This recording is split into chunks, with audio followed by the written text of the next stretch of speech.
C'est tout près quand même atterri. Et noir, ouais. Regarde si ça te va, sinon tu baisses, tu montes. Mais, ah, ça y est, c'est parti, dépêche-toi. Et tu tires le plus noir, c'est le plus gros des deux. Il faut qu'on descende. Ils nous ont vus. Ils repassent là, ils vont venir là. Peut-être, tiens-toi prêt aussi bien, ils vont prendre le découvert. Alors là. Il va s'arrêter là. Non. Tiens, il fuit. Mais peut-être ils vont même nous amener sur les autres mâles. Peut-être il y a tout un regroupement par là. Je les avais jamais vus ces deux. Ils descendent. Ils nous ont vus dépasser nos têtes.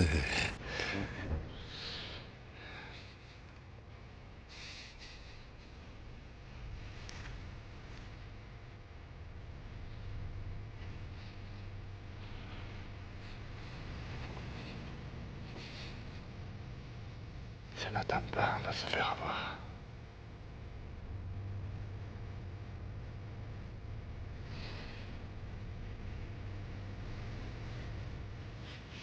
Il faut attendre que ça se dissipe un peu parce que normalement ils sont calés là-dessous, mais je les vois pas. Ça va prendre 2 minutes. Fait que ça s'échappe un peu. Agneau, c'est un handicap pour eux plus que pour nous. Ils n'ont pas beaucoup de repères au niveau de l'odorat, mais ils ont une très très bonne vue. Ils nous voient de très très loin. Quoi. Alors le brouillard, c'est pas un avantage pour eux. Nous, si on les voit pas, on ne sait pas où chasser.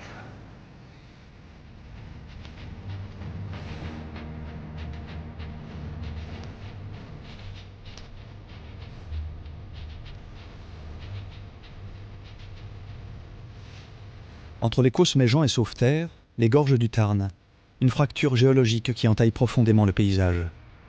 Tour à tour, la brume enveloppe les défilés, les larges plateaux et les villages en contrebas. Au milieu de l'hiver, elle semble défier les chasseurs de mouflons.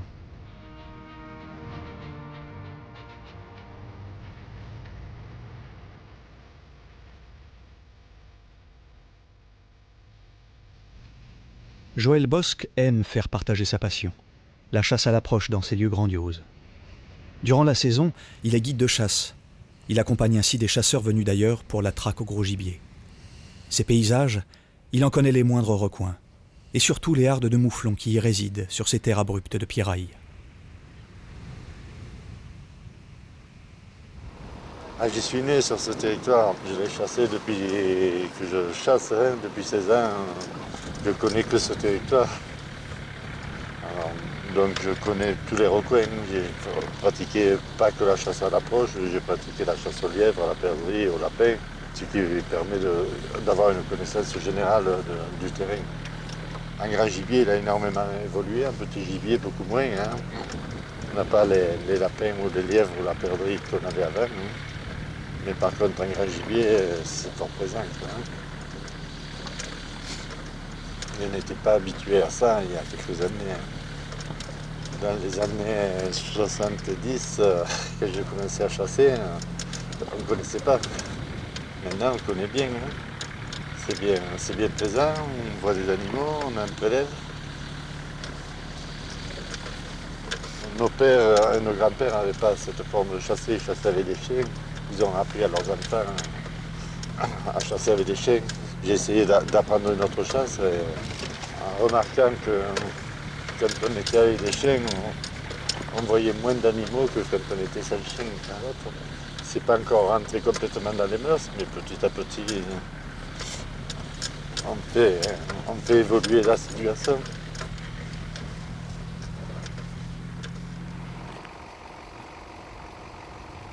Dans ce nord des Cévennes, la chasse est ancrée dans la mémoire des hommes. Mais en quelques décennies, elle a subi une forte mutation. Les grands gibiers tels que le cerf, le chevreuil et le mouflon sont apparus au fil des réintroductions.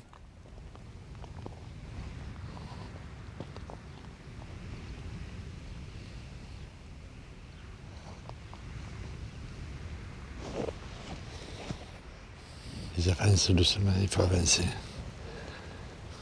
Comme eux.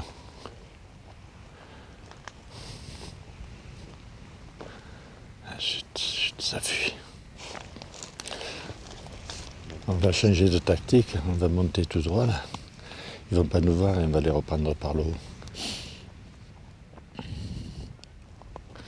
Les Cévennes ne sont pas des terres authentiques de mouflons. C'est la fédération de chasse qui a introduit le mouflon de Corse dans les années 70. Ici, on compte plus de 300 animaux.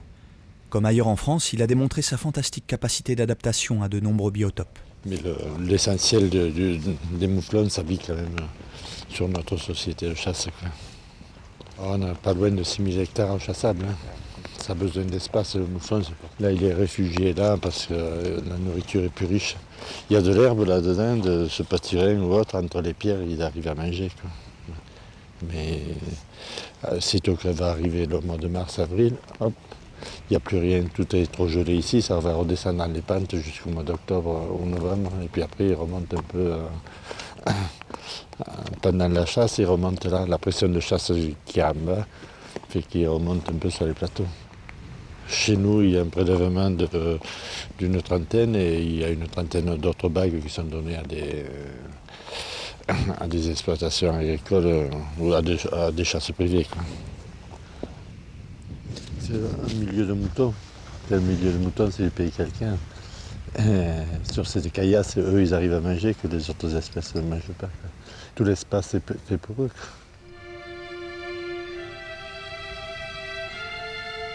Oui, c'est sûr. Hein.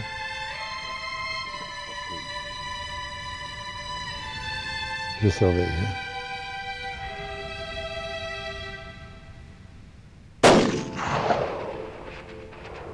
Hop, hop, hop, hop, il va tomber, il va tomber. Oh, c'est bien. Non, non, mais c'est pas très lourd. Hein, mais...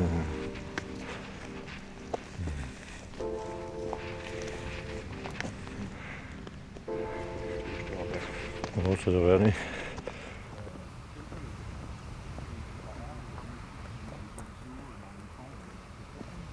La Lozère, c'est une terre d'exception.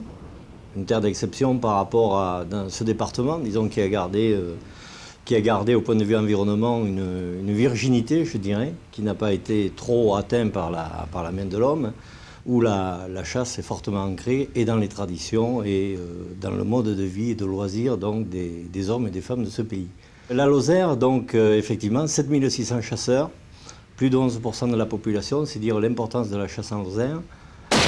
L'importance de la chasse aussi qui se découpe suivant les territoires, parce que la Lozère en fait est composée de 4 grandes régions cynégétiques qui rejoignent les régions un peu géographiques, donc l'Aubrac, la Margeride, l'Écosse et les Cévennes. On trouve une grande variété à la fois donc d'espèces, d'animaux et de gibier qui ont colonisé petit à petit ces terrains. Et l'homme donc s'est inscrit tout à fait dans cette activité naturelle qu'est la chasse. Il faut bien quand même considérer qu'on n'a pas échappé à l'évolution générale de la chasse en France, à savoir la diminution, voire la disparition du lapin de Garenne qui nous a fait chuter les effectifs au niveau des chasseurs.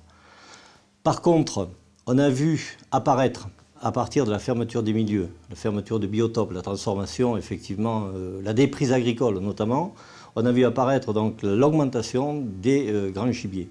Alors, ce n'est pas venu par hasard, ça a été quand même une volonté de l'homme, ça a été une volonté de la fédération, qui dans les années 70 a commencé à réimplanter le mouflon dans les gorges du Tarn, qui a commencé ensuite à poursuivre à réimplanter le chevreuil, et donc le parc national des Cévennes, pour sa part, avait réimplanté le grand gibier. Et actuellement, c'est une force de la Lozère en fait. On a vu finalement une mutation du mode de chasse. Mode de chasse traditionnel sur le lièvre, la perdrix, le lapin de Garenne, qui s'est petit à petit muté sur le grand gibier, cerf, mouflon, sanglier. Et aujourd'hui, effectivement, on a des tableaux quasiment exceptionnels qui nous situent dans tous les premiers départements français. On parle souvent des départements de l'Est, on n'a rien envié au département de l'Est, puisque notre tableau annuel est à peu près de 7000 sangliers, 800 cervidés, 4000 chevreuils, 100 mouflons. Voilà pour le plan de chasse en Lozère et les réalisations. Donc c'est dire l'importance du grand gibier. Actuellement, sous l'impulsion du parc, sous l'impulsion de la fédération, il y a encore un autre mode de chasse qui progresse, c'est le type de chasse à l'approche. Notamment avec le type de chasse à l'approche, les mouflons et les grandes cervidés dans le parc national des Cévennes, notamment dans les zones interdites à la chasse et puis même dans les zones ouvertes à la chasse, puisque c'est un mode de chasse qu'on encourage et qu'on développe.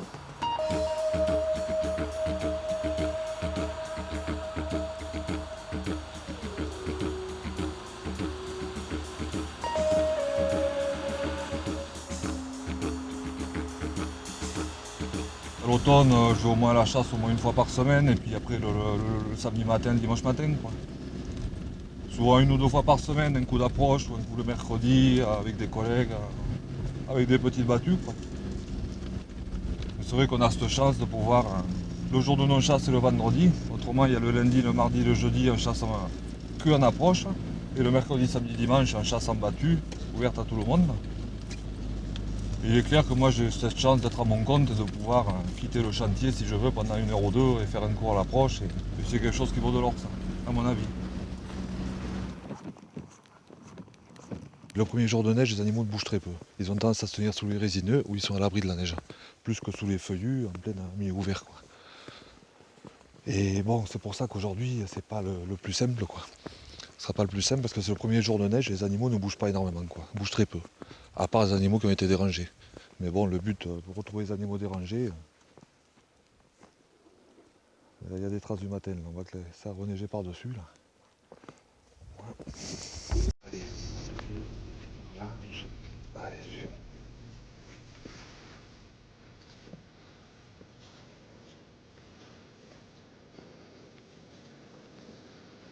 La chasse à l'approche, c'est que déjà on est tout seul. C'est une bêtise est faite, on sait d'où ça vient. Et d'une. Et puis moi, c'est le fait de la recherche de l'animal, quoi. Bon, au printemps, moi, je collecte les mues. Je prends quasiment autant de plaisir à collecter une mue que de tirer un animal à l'approche. Parce que bon, à l'automne, on a des bracelets, on a pas mal de bracelets. Moi, des animaux, j'en vois, j'en tire pas le quart de ce que je vois, quoi. Mais il est clair que voilà, d'avoir su approcher l'animal, quoi. C'est-à-dire que ça, c'est une chasse qui est complète. La connaissance du territoire, hein, par rapport au climat, où vont se tenir les animaux. Et il est clair que quand, bon, moi, hier matin, je vais faire un tour, j'avais un bracelet de cerf. Je voulais tirer un cerf pour affiner le plan de tir. Je connaissais un cerf, je savais où il était, par rapport au temps qu'il faisait, où il s'était nourri. Et bon, j'ai approché mon cerf, je l'ai vu, et bon, je l'ai tiré, quoi. Et c'est le fait de la chasse à l'approche. Comme la collecte des mues, c'est complet. Pour trouver une mue, il faut savoir où se tient l'animal, à telle époque, où il est, pour arriver à les trouver, quoi.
Ben voilà, on est à l'approche au chevreuil. J'y croyais plus, je vous dirais franchement, j'y croyais plus, là.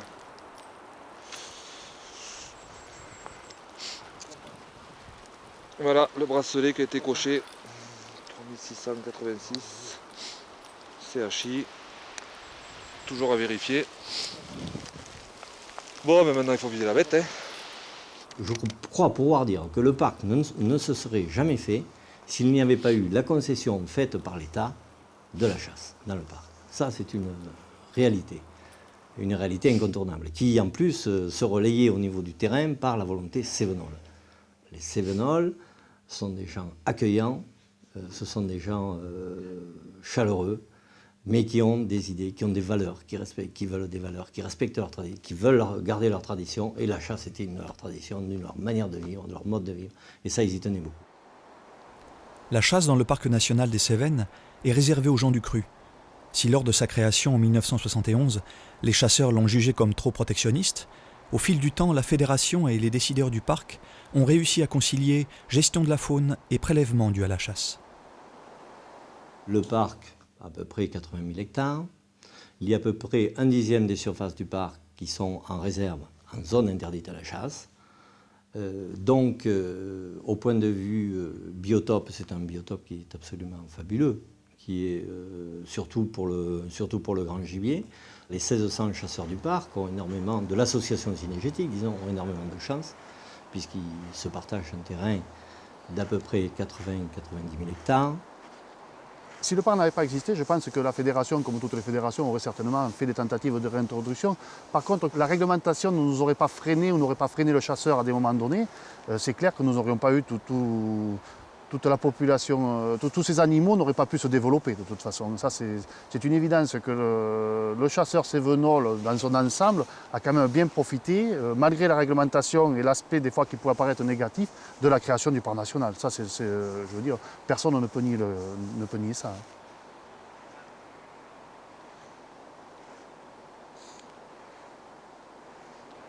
Dans la culture du chasseur cévenol, dans les gens qui ont un certain âge, je veux dire, c'était plutôt la pratique de la chasse en battue, et pour eux c'était tout à fait nouveau.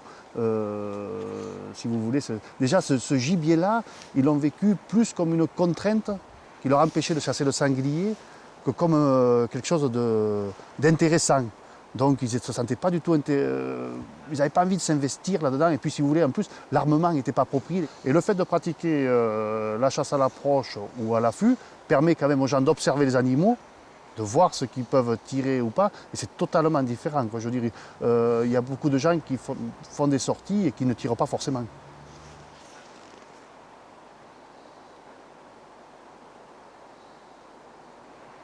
Là, c'était une chevrette. Et une chevrette, en étant fin de saison de chasse, c'est dommage de tuer les chevrettes adultes en ce moment. Et là encore, il y a quelques jeunes, on doit pouvoir tirer quelques jeunes ou autres pour finir plein de chasse.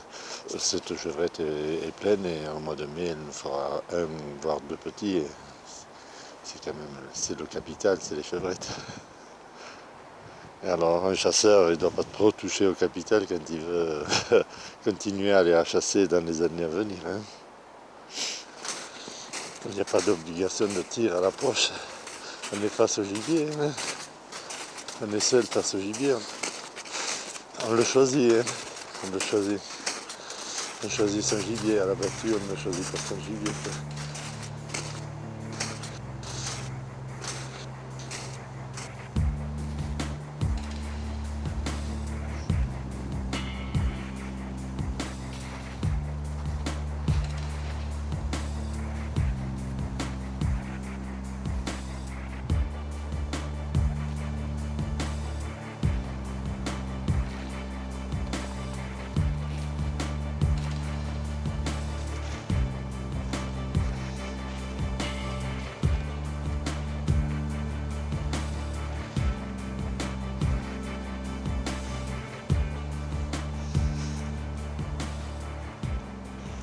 Il y a 3 pieds différents.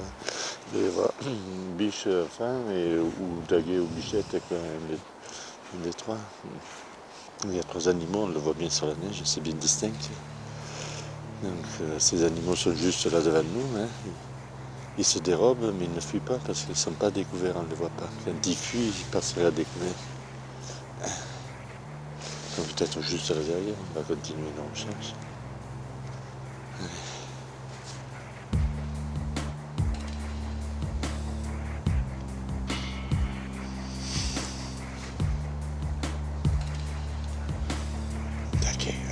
Un taquet, ça doit être.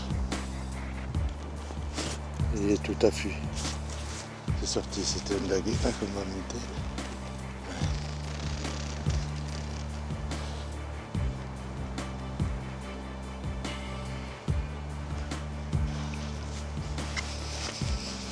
Levez devant vous, quoi.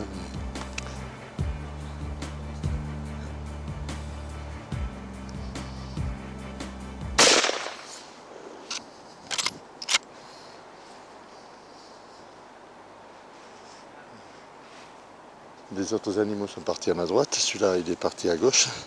Donc on va suivre. Jusqu'à présent il n'a pas du tout enfoncé les sabots, mais là il a glissé. Je sais pas. Alors quand ils enfoncent bien les sabots, ça veut dire qu'ils ont pris la balle dans le coffre. C'est des animaux quand même costauds. Et ils sont capables de faire 100 voire 200 mètres avec une balle plein coffre. On va suivre. Voilà.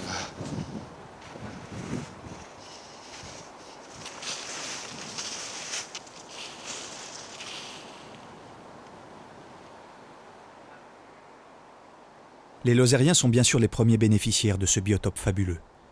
Mais si aujourd'hui les chasseurs de la région sont encore nombreux, pourront-ils dans l'avenir prélever seuls et suffisamment ? Se demande déjà André Théron, le président de l'association cynégétique du parc.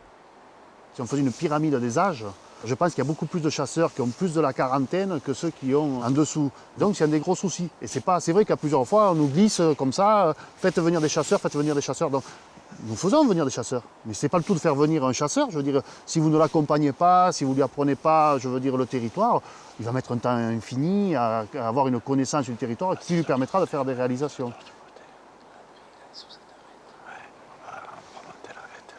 Joël Bosque parie sur le développement du tourisme à vocation cynégétique. Dans les gorges du Tarn, dans la société de chasse de Saint-Énimie, il accueille ainsi chaque année une dizaine de chasseurs. Je suis un guide, mais que pour ma commune. Hein.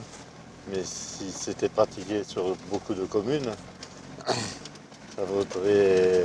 ça ouvrirait tout notre espace aux citadins. On fait du tourisme de loisirs avec le Tarn, mais on peut faire une autre formule de tourisme, le tourisme génétique, qui apporterait énormément à nos fédérations, à nos sociétés de chasse. Quoi. Oui, attendez, je les ai pas attachés au pied d'un arbre. Ah bon? Qu'est-ce que tu voulais dire? On va essayer de les trouver. Hein. Jamais je les ai aussi pris. C'est la première fois. C'est dans la porte, d'habitude, ce sac à dos, il est plein d'imperméables, de terre.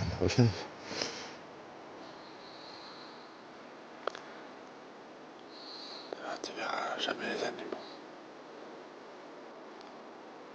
Et la voix pour en plus.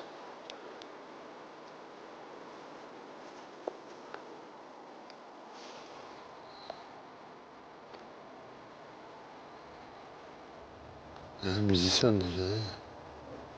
Musicien parce que là.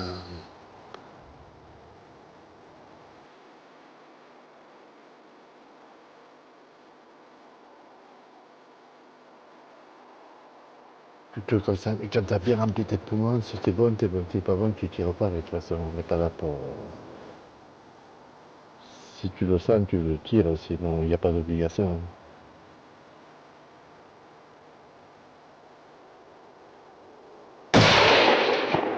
Eh bien, tu vois, tu l'as fait sec. Bravo. Bravo. Pour un coup d'essai, c'est un coup de maître. Hein. Ah oui, parce que là, c'est un tir splendide. 230 mètres, ça va? Voilà.